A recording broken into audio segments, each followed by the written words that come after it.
السلام علیکم ورحمۃ اللہ وبرکاتہ۔ موبی نے رابن کو وہ ساری باتیں سنائی جو سلطان ایوبی کے ساتھ ہوئی تھی۔ یہ 7 لڑکیاں اور 5 آدمی جو مراکشی تاجروں کے بھیس میں تھے، حملے سے 2 روز پہلے ساحل پر اتارے گئے تھے۔ 5 آدمی صلیبیوں کے تجربہ کار جاسوس اور کمانڈو تھے، اور لڑکیاں بھی جاسوس تھیں۔ جاسوسی کے علاوہ ان کے ذمے یہ کام بھی تھا کہ مسلمان سالاروں کو اپنے جال میں پھانسیں۔ وہ خوبصورت تو تھی ہی، انہیں جاسوسی اور ذہنوں کی تخریب کاری کی خاص ٹریننگ دی گئی تھی۔ اس ٹریننگ میں اداکاری خاص طور پر شامل تھی۔ 5 مردوں کا یہ مشن تھا کہ صلاح الدین ایوبی کو ختم کرنا اور ناجی کے ساتھ رابطہ رکھنا۔ یہ لڑکیاں مصر کی زبان ربانی سے بول سکتی تھی، لیکن انہوں نے ظاہر نہیں ہونے دیا۔ رابن اس شعبے کا سربراہ تھا، اسے ناجی تک پہنچنا تھا، مگر صلاح الدین ایوبی اور علی بن سفیان کی چال نے یہاں کے حالات کا رخ ہی الٹا کر دیا۔ کیا تم صلاح الدین کو جال میں نہیں پھانس سکتی؟ رابن نے پوچھا۔ ابھی تو یہاں پہلی رات ہے، موبی نے کہا۔ اس نے ہمارے متعلق جو فیصلہ دیا ہے، اگر وہ سچے دل سے دیا ہے تو اس کا مطلب یہ ہے کہ وہ مرد نہیں پتھر ہے۔ اگر اسے ہمارے ساتھ کوئی دلچسپی ہوتی تو کسی ایک لڑکی کو اپنے خیمے میں بلا لیتا۔ اسے قتل کرنا بھی آسان نہیں۔ وہ ایک ہی بار ساحل پر آیا تھا، مگر تیر خطا گیا۔ وہ سالاروں اور محافظوں کے نرغے میں رہتا ہے۔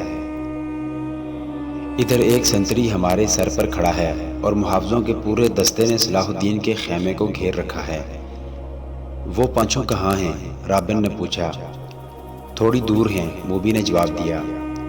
وہ ابھی یہی رہیں گے۔ سنو موبی، رابن نے کہا، اس شکست نے مجھے پاگل کر دیا ہے۔ میرے ضمیر پر اتنا بوجھ آ پڑا ہے جیسے اس شکست کی ذمہ داری مجھ پر عائد ہوتی ہے۔ صلیب پر ہاتھ رکھ کر حلف تو سب سے لیا گیا ہے، لیکن ایک سپاہی کے حلف میں اور میرے حلف میں زمین اور آسمان جتنا فرق ہے۔ میرے رتبے کو سامنے رکھو، میرے فرائض کو دیکھو۔ آدھی جنگ مجھے زمین کے نیچے سے اور پیٹھ کے پیچھے سے وار کر کے جیتنی تھی، مگر میں اور تم 7 اور وہ 5 اپنا فرض ادا نہیں کر سکے۔ مجھ سے یہ صلیب جواب مانگ رہی ہے۔ اس نے گلے میں ڈالی ہوئی صلیب ہاتھ میں لے کر کہا، میں اسے اپنے سینے سے جدا نہیں کر سکتا۔ اس نے موبی کے سینے پر ہاتھ پھیر کر اس کی صلیب ہاتھ میں لی اور کہا، تم اپنے ماں باپ کو دھوکہ دے سکتی ہو، اس صلیب سے آنکھیں نہیں چرا سکتی۔ اس نے جو فرض تمہیں سونپا ہے وہ پورا کرو۔ خدا نے تمہیں جو حسن دیا ہے وہ چٹانوں کو پھاڑ کر تمہیں راستہ دے دے گا۔ میں تمہیں پھر کہتا ہوں کہ ہماری اچانک اور غیر متوقع ملاقات اس بات کا ثبوت ہے کہ ہم کامیاب ہوں گے۔ ہمارے لشکر بحیرہ روم کے اس پار اکٹھے ہو رہے ہیں۔ جو مر گئے سو مر گئے، جو زندہ ہیں وہ جانتے ہیں کہ یہ شکست نہیں دھوکہ تھا۔ تم اپنے خیمے میں واپس جاؤ اور ان لڑکیوں سے کہو کہ خیمے میں نہ پڑی رہیں۔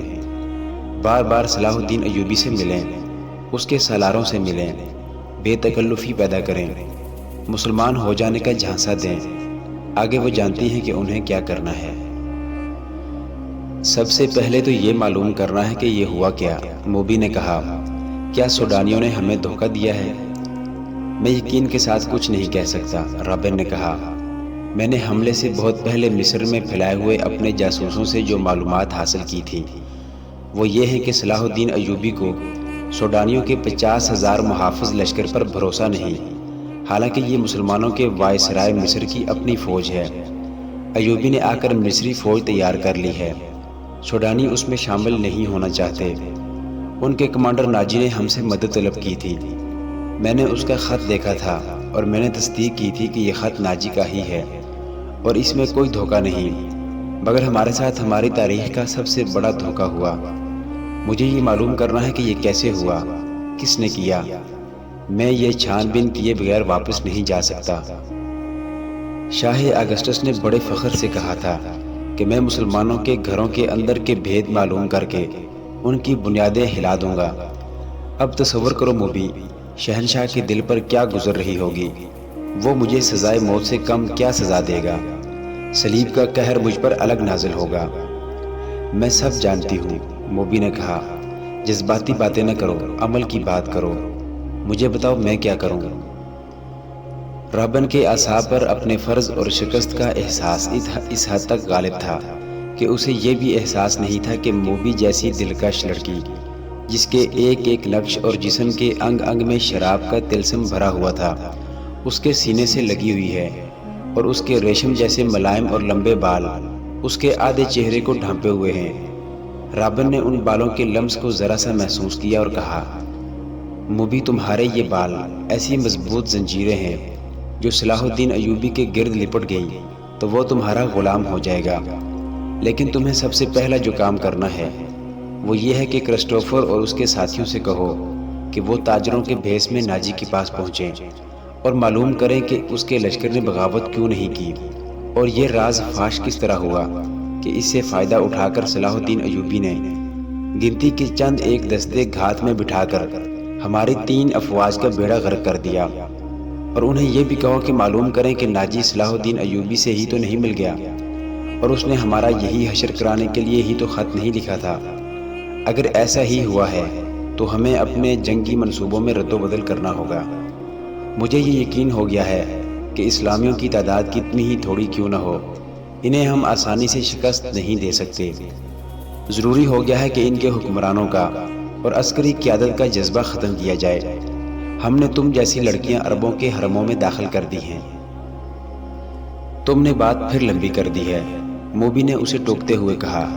ہم اپنے گھر میں ایک بستر پر نہیں لیٹے ہوئے کہ بڑے مزے سے ایک دوسرے کو کہانیاں سناتے رہیں۔ ہم دشمن کے کیمپ میں قید اور پابند ہیں، باہر سنتری پھر رہے ہیں، رات گزرتی جا رہی ہے، ہمارے پاس لمبی باتوں کا وقت نہیں، ہمارا مشن تباہ ہو چکا ہے۔ اب بتاؤ کہ ان حالات میں ہمارا مشن کیا ہونا چاہیے؟ ہم 7 لڑکیاں اور 6 مرد ہیں، ہم کیا کریں؟ ایک یہ کہ ناجی کے پاس جائیں اور اس کے دھوکے کی چھان بین کریں، پھر کسے اطلاع دیں؟ تم کہاں ملو گے؟ میں یہاں سے فرار ہو جاؤں گا، رابن نے کہا، لیکن فرار سے پہلے اس کیمپ، اس کی نفری اور ایوبی کے آئندہ عزائم کے متعلق تفصیل معلوم کروں گا۔ اس شخص کے متعلق ہمیں بہت چوکنا رہنا ہوگا۔ اس وقت اسلامی قوم میں یہ واحد شخص ہے جو صلیب کے لیے خطرہ ہے، ورنہ اسلامی خلافت ہمارے جال میں آتی چلی جا رہی ہے۔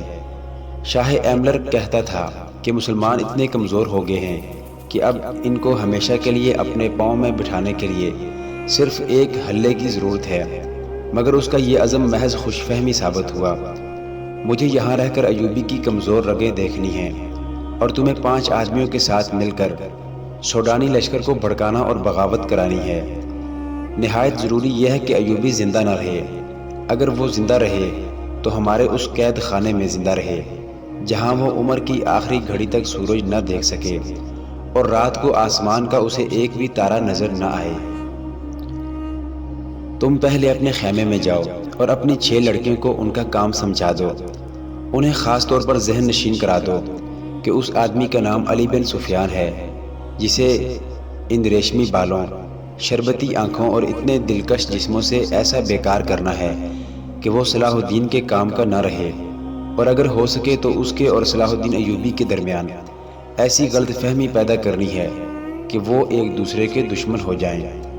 تم سب اچھی طرح جانتی ہو کہ 2 مردوں میں غلط فہمی اور دشمنی کس طرح پیدا کی جاتی ہے۔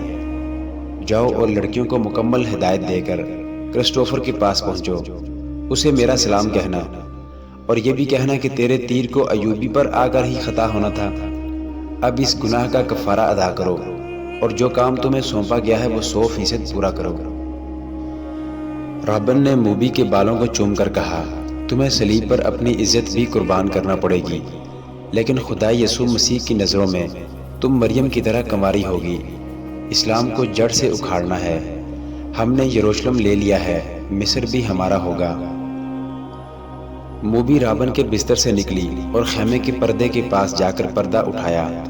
باہر جھانکا، اندھیرے میں اسے کچھ بھی نظر نہ آیا۔ وہ باہر نکل گئی اور خیمے کی اوٹ سے دیکھا کہ سنتری کہاں ہے۔ اسے دور کسی کے گنگنانے کی آواز سنائی دی، یہ سنتری ہی ہو سکتا تھا۔ موبی چل پڑی، درختوں سے گزرتی قدم قدم پر پیچھے دیکھتی۔ وہ ٹیلے تک پہنچ گئی اور اپنے خیمے کا رخ کر لیا۔ نصف راستہ طے کیا ہوگا کہ اسے 2 آدمیوں کی دبی دبی باتوں کی آوازیں سنائی دینے لگیں۔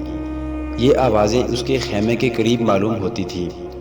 اسے یہ خطرہ نظر آنے لگا کہ سنتری نے معلوم کر لیا ہے کہ ایک لڑکی غائب ہے اور وہ کسی دوسرے سنتری کو یا اپنے کمانڈر کو بلا لایا ہے۔ اس نے سوچا کہ خیمے میں جانے کی بجائے اپنے ان 5 ساتھیوں کے پاس چلی جائے جو مراکشی تاجروں کے بھیس میں کوئی 1.5 میل دور خیمہ زن تھے۔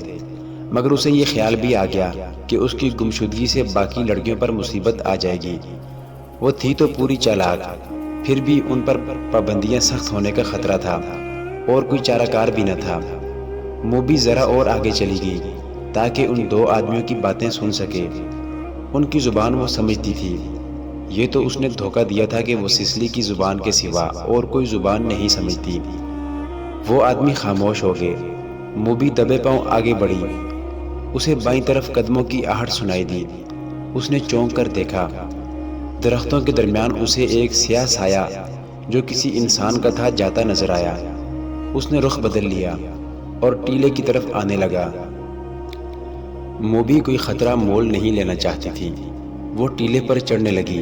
ٹیلا اونچا نہیں تھا، فوراً ہی اوپر چلی گئی۔ وہ تھی تو بہت ہوشیار، لیکن ہر ایک انسان ہر قدم پر پوری احتیاط نہیں کر سکتا۔ وہ ٹیلے کی چوٹی پر کھڑی ہو گئی۔ اس کے پس منظر میں ستاروں سے بھرا ہوا آسمان تھا۔ سمندر اور صحرا کی فضا رات کو آئینے کی طرح شفاف ہوتی ہے۔ درختوں میں جاتے ہوئے آدمی نے ٹیلے کی چوٹی پر ٹنڈ مونڈ درخت کے تنے کی طرح کا ایک سایہ دیکھا۔ موبی نے پہلو اس آدمی کی طرف کر دیا۔ اس کے بال کھلے ہوئے تھے جنہیں اس نے ہاتھ سے پیچھے کیا۔ اس کی ناک، سینے کا ابھار اور لمبا لبادہ تاریکی میں بھی راز کو فاش کرنے لگا۔ یہ آدمی رات کے سنتریوں کا کماندار تھا۔ وہ آدھی رات کے وقت کیمپ کی گشت پر نکلا اور سنتریوں کو دیکھتا پھر رہا تھا۔ یہ سنتریوں کی تبدیلی کا وقت تھا۔ کماندار اس لیے زیادہ چوکس تھا کہ سلطان ایوبی 3 سالاروں کے ساتھ کیمپ میں موجود تھا۔ سلطان ڈسپلن کا بڑا ہی سخت تھا۔ ہر کسی کو ہر لمحے خطرہ لگا رہتا تھا کہ سلطان رات کو اٹھ کر گشت پر آ جائے گا۔ کماندار سمجھ گیا کہ ٹیلے پر کوئی لڑکی کھڑی ہے۔ اسی شام کمانداروں کو خبردار کیا گیا تھا کہ صلیبیوں نے جاسوسی اور تخریب کاری کے لیے لڑکیوں کو استعمال کرنا شروع کر دیا ہے۔ یہ لڑکیاں صحرائی خانہ بدوشوں کے بحروپ میں بھی ہو سکتی ہیں اور ایسی غریب لڑکیوں کے بھیس میں بھی جو فوجی کیمپوں میں کھانے کی بھیک مانگنے آتی ہیں، اور یہ لڑکیاں اپنے آپ کو مغویہ اور مظلوم ظاہر کر کے پناہ بھی مانگ سکتی ہیں۔ کمانداروں کو بتایا گیا تھا کہ آج 7 لڑکیاں سلطان کی پناہ میں آئی ہیں جنہیں بظاہر رحم کر کے مگر انہیں مشتبہ سمجھ کر پناہ میں لے لیا گیا ہے۔ اس کماندار نے یہ احکام سن کر اپنے ایک ساتھی سے کہا تھا، اللہ کرے ایسی کوئی لڑکی مجھ سے پناہ مانگے، اور وہ دونوں ہنس پڑے تھے۔ محترم ناظرین، صلاح الدین ایوبی کی زندگی کے واقعات پر مشتمل سیریز دیکھنے کے لیے چینل کو سبسکرائب ضرور کر لیں۔ گزشتہ اقساط دیکھنے کے لیے چینل پر پلے لسٹ کا وزٹ کریں۔ ویڈیو کو لائک اور شیئر ضرور کیجیے۔ کمنٹ باکس میں نعرہ تکبیر، اللہ اکبر ضرور ٹائپ کریں۔ اللہ آپ کا حامی و ناصر ہو۔